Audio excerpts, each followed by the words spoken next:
São Paulo é conhecido como o estado mais rico do Brasil, cheio de cidades desenvolvidas, com universidades, shoppings e uma economia gigantesca. Mas escondidas no interior desse mesmo estado, existem cidades que a maioria das pessoas prefere evitar, lugares marcados pela violência, pelo abandono, pelo isolamento extremo e até por temperaturas capazes de derreter qualquer um. Hoje você vai conhecer 5 cidades do interior paulista que ninguém quer morar. E a última delas guarda um recorde que nem parece ser do estado de São Paulo. Fica até o final, porque você vai se surpreender com o que existe a poucas horas de distância da capital mais rica do país. Guaratinguetá é uma cidade cheia de contrastes. É ao mesmo tempo a terra natal de Santos Dumont, o pai da aviação, e uma cidade turística conhecida como Estância Turística, com aeroporto próprio e uma localização privilegiada às margens da rodovia Presidente Dutra. A cidade está a apenas 7 quilômetros de Aparecida, o maior santuário católico do Brasil, e a distâncias curtas de outras cidades importantes da região, como Cruzeiro, a 45 quilômetros, Taubaté, a 47 quilômetros, e São José dos Campos, a 85 quilômetros. Guaratinguetá fica localizada no estado de São Paulo, dentro da região metropolitana do Vale do Paraíba e Litoral Norte. Uma área encravada entre a Serra da Mantiqueira e a Serra do Mar, formando um vale estreito por onde passam algumas das principais rodovias e ferrovias do Brasil. O clima da região é subtropical de altitude, com verões quentes e úmidos e invernos mais secos e frios do que a média do estado. E o relevo é montanhoso, moldando cidades espremidas entre morros. A economia local é bastante industrializada, com destaque para os setores automotivo, aeroespacial e de serviços, além de um distrito industrial ligado por ramal ferroviário. Guaratinguetá está a 163 quilômetros da capital paulista e a 237 quilômetros do Rio de Janeiro, o que faz da cidade um ponto estratégico entre 2 dos maiores centros econômicos do país, com acesso facilitado pela rodovia Dutra, por uma malha ferroviária federal e pelo próprio aeroporto Edu Chaves, administrado pela prefeitura. Mas essa mesma cidade turística cheia de história e bem localizada, carrega hoje um problema muito mais sério. Ela está entre as cidades mais violentas de todo o estado de São Paulo. Segundo dados da Secretaria de Segurança Pública, Guaratinguetá apareceu em segundo lugar no ranking estadual de homicídios em determinado levantamento recente, com uma taxa de 25,41 assassinatos para cada 100 mil habitantes, número muito acima da média estadual, que costuma ficar abaixo de 6 homicídios por 100 mil habitantes nos anos mais recentes. Em outro levantamento, feito com base em dados de 2025, a cidade apareceu com 17,79 homicídios por 100 mil habitantes, com 21 assassinatos registrados naquele período,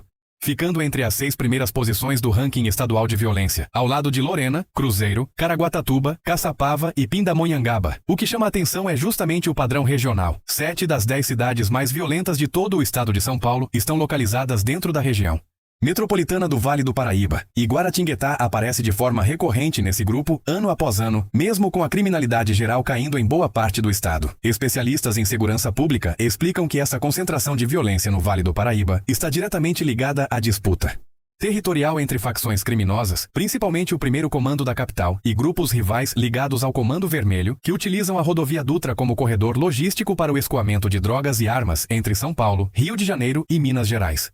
Guaratinguetá, por estar bem no meio desse trajeto e por ter um distrito industrial que movimenta cargas diariamente, se tornou um ponto estratégico dentro dessa rota, o que explica em parte a violência que atinge a cidade. Moradores relatam que, apesar da fé e do turismo que atraem milhões de visitantes todos os anos para a região, a sensação de insegurança cresce, principalmente em bairros periféricos afastados do centro histórico e das áreas turísticas mais visitadas. A cidade, que deveria ser lembrada apenas pela aviação e pela religiosidade, se vê hoje obrigada a lidar com um problema que, infelizmente, é compartilhado por quase toda a sua região. Se você ficou surpreso com Guaratinguetá, guarda esse sentimento, porque a próxima cidade da nossa lista está do outro lado do estado. E o motivo para ela estar aqui não tem nada a ver com violência, mas sim com um problema que persegue essa região há décadas. Deixa o like nesse vídeo se você está gostando de conhecer essas realidades escondidas do interior paulista e comenta aqui embaixo se você já visitou alguma dessas cidades antes.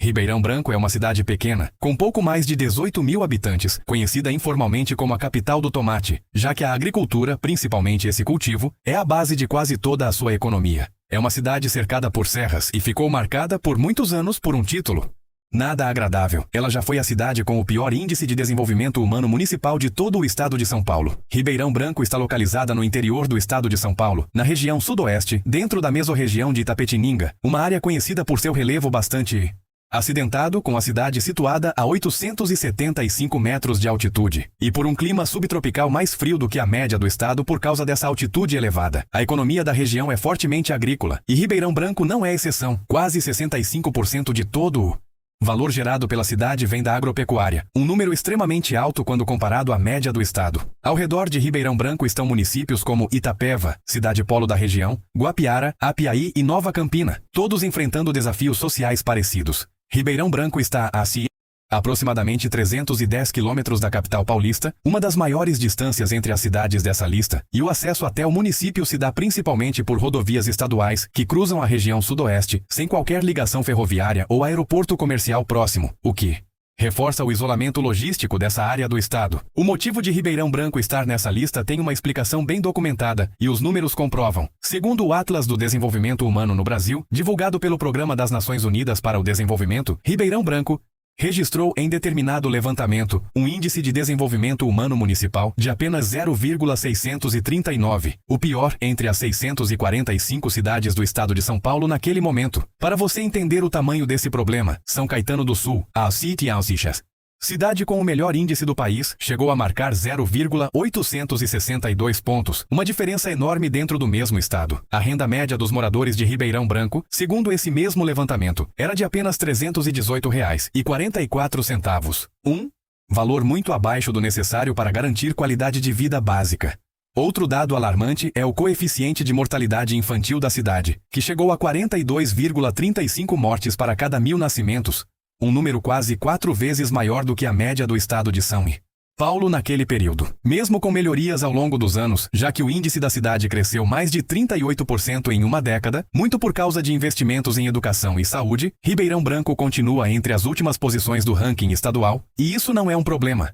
Isolado entre as 10 cidades com os piores índices sociais de São Paulo, 7 pertencem justamente à mesorregião de Itapetininga, a mesma região onde Ribeirão Branco está localizada. Curiosamente, quando o governo federal lançou o programa Mais Médicos, criado exatamente para levar profissionais de saúde a regiões carentes, Ribeirão Branco, mesmo tendo o pior IDH do estado, não conseguiu entrar no programa, já que a prefeitura da época alegou que não havia carência de médicos na cidade, apesar dos indicadores de saúde extremamente baixos. Hoje, o PIB per capita de Ribeirão Branco é de R$ 37.300 por ano, valor bem inferior à média estadual, que passa de R$ 58.000, mostrando que, mesmo com o passar dos anos, a distância econômica entre essa cidade e o restante do estado continua sendo enorme. Agora que você já entendeu como a pobreza e o abandono social marcaram a história de Ribeirão Branco, prepara-se, porque a próxima cidade da nossa lista tem um problema completamente diferente. Ela é tão pequena e tão isolada que é praticamente esquecida no mapa do estado de São Paulo. Comenta aqui embaixo qual dessas duas primeiras cidades mais te surpreendeu e não esquece de deixar o like. Isso ajuda muito o nosso canal a continuar trazendo esse tipo de conteúdo sobre as cidades escondidas do Brasil. Itaoca é, sem dúvida, uma das cidades mais desconhecidas de todo o estado de São Paulo. E não é por acaso, ela é oficialmente o município menos populoso de toda a região do Vale do Ribeira, com pouco mais de 3.500 habitantes espalhados por um território montanhoso, coberto quase inteiramente pela Mata Atlântica. Itaoca está localizada no estado de São Paulo, mais precisamente na região sul do estado, dentro do chamado Alto Vale do Ribeira. Uma área conhecida por seu relevo extremamente acidentado, sustentado por rochas de granito, com serras que dificultam qualquer tipo de expansão urbana ou agrícola em larga escala. O clima da região é subtropical úmido, com chuvas constantes ao longo do ano, e a altitude da cidade de 155 metros contrasta com as serras ao redor, que chegam a alturas muito maiores. A economia de Itaoca é baseada principalmente na mineração de calcário para a produção de cimento e na agropecuária de subsistência, com pecuária de corte e de leite em pequena escala, sem grandes indústrias ou setores de serviços desenvolvidos. Ao redor de Itaoca estão municípios como Ribeira, Apiaí e Iporanga, todos com características parecidas de isolamento, além da cidade fazer fronteira direta com o estado do Paraná, através do município de Adrianópolis. Itaoca está a uma distância de aproximadamente 343 quilômetros da capital paulista, e o acesso até a cidade acontece por rodovias estaduais como a Presidente Castelo Branco e a Raposo Tavares, sem qualquer ligação ferroviária ou aeroporto na região, o que torna a viagem até o município longa e cansativa, especialmente em dias de chuva forte, comuns nessa parte do estado. O motivo de Itaoca aparecer nessa lista é justamente essa combinação.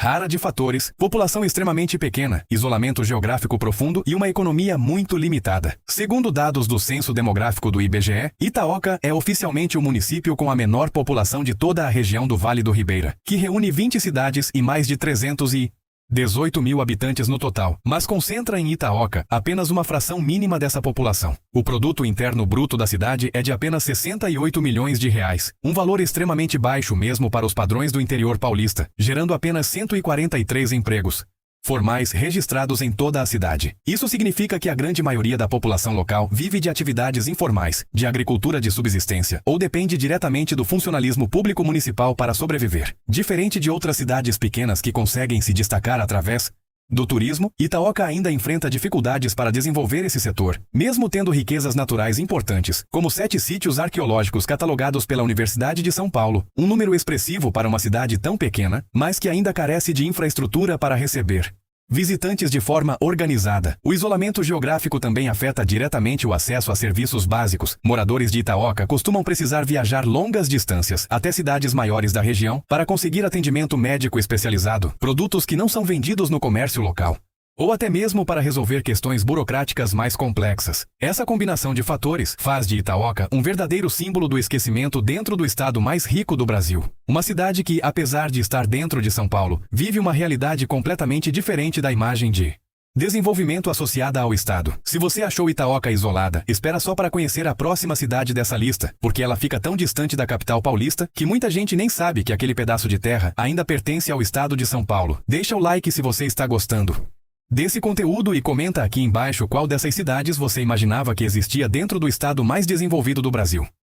Euclides da Cunha Paulista é uma cidade pequena, com pouco menos de 8 mil habitantes, formada apenas pela sede municipal e por 2 povoados menores, Rosanela e Santa Rita do Pontal, e talvez seja a cidade mais distante e mais esquecida de toda essa lista. Euclides da Cunha Paulista está localizada no extremo oeste do estado de São Paulo, dentro da região administrativa de Presidente Prudente, mais especificamente na área conhecida como Pontal do Paranapanema, um território moldado pelo encontro dos rios Paraná e Paranapanema, na fronteira entre São Paulo, Paraná e Mato Grosso do Sul.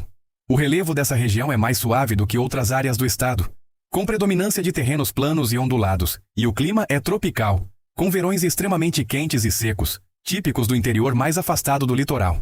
A economia da cidade é predominantemente agrícola, sustentada pela agricultura familiar e por pequenas propriedades rurais, muitas delas ligadas a assentamentos criados justamente por causa dos conflitos de terra que marcaram toda essa região ao longo das últimas décadas. Ao redor de Euclides da Cunha Paulista estão municípios como Rosana, Teodoro Sampaio e Mirante do Paranapanema, todos parte dessa mesma área conhecida nacionalmente pela disputa fundiária entre grandes fazendeiros e movimentos sociais de trabalhadores sem terra. Euclides da Cunha Paulista fica a uma distância enorme da capital paulista, entre 600 e 700 quilômetros dependendo da rota escolhida, e o acesso até a cidade acontece por rodovias estaduais, que cruzam praticamente todo o território paulista de leste a oeste, sem qualquer aeroporto comercial ou ligação ferroviária na região, o que torna a viagem extremamente longa e cansativa mesmo para quem já está acostumado com as distâncias do interior. O motivo de Euclides da Cunha Paulista estar nessa lista está diretamente ligado à história conturbada de toda a região do Pontal do Paranapanema, considerada um dos territórios mais marcados por conflitos de terra de todo o Brasil. Foi justamente nessa área na década de 1990 que o movimento dos trabalhadores rurais sem terra realizou algumas das suas primeiras grandes ocupações de terra em São Paulo, dando início a décadas de disputas judiciais e sociais que continuam até os dias de hoje. Segundo o levantamento sobre a região, dos 168 assentamentos rurais existentes em todo o estado de São Paulo, 103 estão concentrados justamente dentro do Pontal do Paranapanema, um número que mostra a intensidade da questão fundiária nessa parte específica do estado.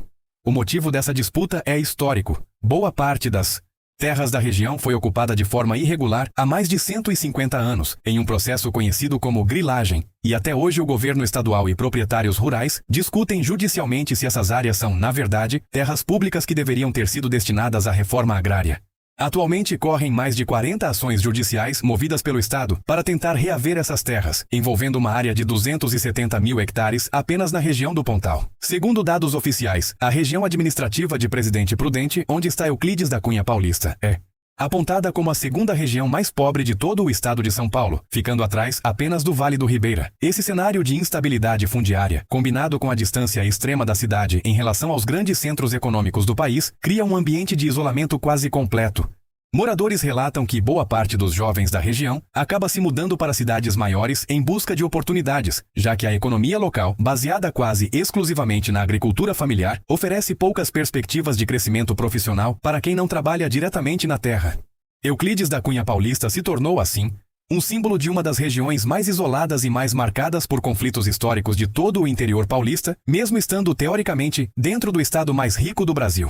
Se você já ficou impressionado com a distância e o isolamento dessa cidade, prepara o coração, porque a última cidade dessa lista guarda um recorde que parece não pertencer a São Paulo, um número que assusta até quem está acostumado com o calor do interior. Deixa o like nesse vídeo, comenta aqui embaixo se você já tinha ouvido falar do Pontal do Paranapanema antes e continua assistindo porque o final dessa lista é surpreendente. Lins é uma cidade de médio porte, com pouco mais de 74 mil habitantes, conhecida por suas águas termais, com propriedades usadas em tratamentos de saúde, um traço que sempre atraiu visitantes de outras regiões do estado em busca de bem-estar. Mas hoje, a cidade carrega um título completamente diferente e nada agradável. Ela detém o recorde da maior temperatura já registrada em toda a história do estado de São Paulo. Lins está localizada na região noroeste do estado de São Paulo, uma área conhecida por seu relevo mais suave, com colinas e planícies favoráveis à agricultura, e por um clima tropical com estações bem definidas, verões extremamente quentes e secos e invernos mais amenos. A economia da cidade sempre foi impulsionada pela chegada da Estrada de Ferro Noroeste do Brasil, no início do século XX, e hoje conta com uma posição logística privilegiada, já que a cidade está localizada exatamente no entroncamento das principais rotas norte-sul e leste-oeste do país, com a rodovia Marechal Rondon ligando o centro-oeste brasileiro ao litoral paulista e a Grande São Paulo. Ao redor de Lins estão municípios como Bauru, ao leste, Araçatuba, ao oeste, Marília, ao sul, e São José do Rio Preto, ao norte, todos formando uma malha de cidades de médio porte típicas do interior paulista. Lins está a uma distância de aproximadamente 430 a 455 quilômetros da capital paulista, dependendo da rota escolhida, e o acesso à cidade se dá principalmente pela rodovia Castelo Branco, seguida pela rodovia Marechal Rondon, além de uma ligação ferroviária histórica que ainda opera na região para transporte de cargas. O motivo de Lins encerrar essa lista é literalmente de tirar o fôlego. No dia 7 de outubro de 2020, a cidade registrou uma temperatura de 43,5 graus Celsius às 15 horas, segundo medições oficiais do Instituto Nacional de Meteorologia, tornando-se a maior temperatura já registrada em toda a história do estado de São Paulo desde o início das medições meteorológicas. Para você entender o tamanho desse recorde, o registro anterior pertencia à cidade litorânea de Iguape, que havia marcado 43 graus em fevereiro de 1933, um recorde que resistiu por mais de 87 anos, até ser superado justamente por Lins. Esse calor extremo não foi um evento isolado. Em outra onda de calor registrada posteriormente, Lins voltou a bater recorde, marcando 41,9 graus Celsius, o maior valor da cidade em 14 anos, superando a marca anterior de 40,5 graus, registrada em 1900. Outubro de 2014. Meteorologistas explicam que esse fenômeno acontece por uma combinação de fatores típicos da região noroeste do estado. O relevo mais baixo e plano da área favorece o acúmulo de massas de ar seco e quente vindas do centro-oeste do Brasil, especialmente durante o final do inverno e o início da primavera, período em que a umidade relativa do ar despenca e o solo já perdeu boa parte da vegetação nativa por causa da expansão agrícola ao longo de décadas. Essa combinação de baixa umidade, solo exposto e ventos secos transforma a região em um verdadeiro forno durante as ondas de calor mais intensas, com temperaturas que ultrapassam facilmente os 40 graus em diversas cidades vizinhas, como Jales, que chegou a 41,7 graus na mesma onda de calor, e Catanduva, que bateu um recorde histórico de mais de meio século com 40,5 graus. Viver em Lins durante esses períodos de calor extremo se tornou um desafio real para a população local, com autoridades emitindo alertas constantes sobre risco de desidratação, queimadas na região rural e impacto direto na agricultura, principal atividade econômica de boa parte dos municípios vizinhos. A cidade, que já foi conhecida pelas propriedades relaxantes das suas águas termais, hoje é lembrada principalmente por guardar o título nada invejável de lugar mais quente da história de todo o estado de São Paulo. E assim encerramos essa lista de 5 realidades completamente diferentes dentro do mesmo estado, o mais rico do Brasil. Guaratinguetá, mostrando como a violência do Vale do Paraíba alcança até cidades turísticas e históricas. Ribeirão Branco, revelando décadas de pobreza no sudoeste paulista. Itaoca, Representando o isolamento absoluto do Vale do Ribeira, Euclides da Cunha Paulista carregando o peso dos conflitos de terra do Pontal do Paranapanema, e Lins fechando a lista com o recorde de calor mais impressionante da história paulista. Se você gostou desse vídeo, deixa o like, comenta quais dessas cidades mais te surpreendeu e se inscreve no canal para conhecer nos próximos vídeos outras realidades escondidas pelo interior do Brasil.